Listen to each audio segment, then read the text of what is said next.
വാഹനങ്ങളുടെ പെർമിറ്റും ഡ്രൈവറുടെ ലൈസൻസ് പെർമിറ്റും നിസാര കാരണങ്ങളിൽ സസ്പെൻഡ് ചെയ്യുന്ന നടപടി റദ്ദ് ചെയ്യുക, കേന്ദ്ര സർക്കാരിന്റെ തൊഴിലാളി വിരുദ്ധ ട്രാഫിക് നിയമ നടപടികൾ പിൻവലിക്കുക തുടങ്ങിയ ആവശ്യങ്ങൾ ഉന്നയിച്ച് ഓട്ടോ ടാക്സി ലൈറ്റ് മോട്ടോർ ഫെഡറേഷന്റെ ആഭിമുഖ്യത്തിൽ ഇരിട്ടി പോസ്റ്റ് ഓഫീസിലേക്ക് മാർച്ച് സംഘടിപ്പിച്ചു.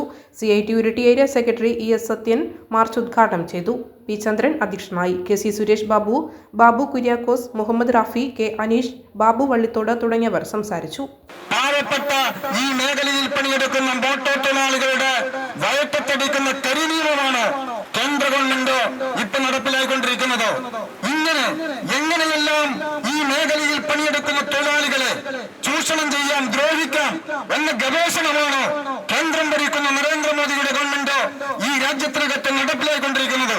നിങ്ങൾ നോക്കൂ, ഇതിനു മുമ്പൊരു നിയമം 15 വർഷം പഴക്കമുള്ള മോട്ടോർ വാഹനങ്ങൾ പൊളിച്ചു നീക്കണം. ശരി, പൊളിച്ചു നീക്കാം. നിങ്ങൾ പറയുന്നത് പാരിസ്ഥിതിക പ്രശ്നമാണല്ലോ.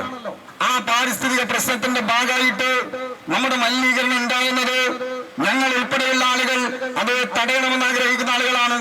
എന്നാൽ ഞങ്ങൾ ചോദിക്കട്ടെ, ലോണെടുത്ത് കെട്ടുകാലി പണയപ്പെടുത്തി ഒരു ദിവസത്തെ അന്നത്തിന് വേണ്ടിയിട്ടുള്ള വക കണ്ടെത്താൻ വേണ്ടിയിട്ട് ഓട്ടോറിക്ഷ ലോണായി എടുത്തിട്ടുള്ള പാവപ്പെട്ട തൊഴിലാളി 15 വർഷം കഴിഞ്ഞിട്ട് അത് നിങ്ങളെ പൊളിച്ചു മാറ്റണമെന്ന് പറയുമ്പോ കൃഷിക്ക് കൊടുക്കുന്ന പൈസ കിട്ടുക പറയുന്നത് പൊളിച്ചു വെക്കുമ്പോ കിട്ടുന്ന പൈസ എത്രയാ?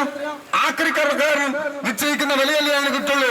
നിങ്ങളുടെ കേന്ദ്ര ഗവൺമെന്റ് എന്ത് നിലപാടാണോ ഈ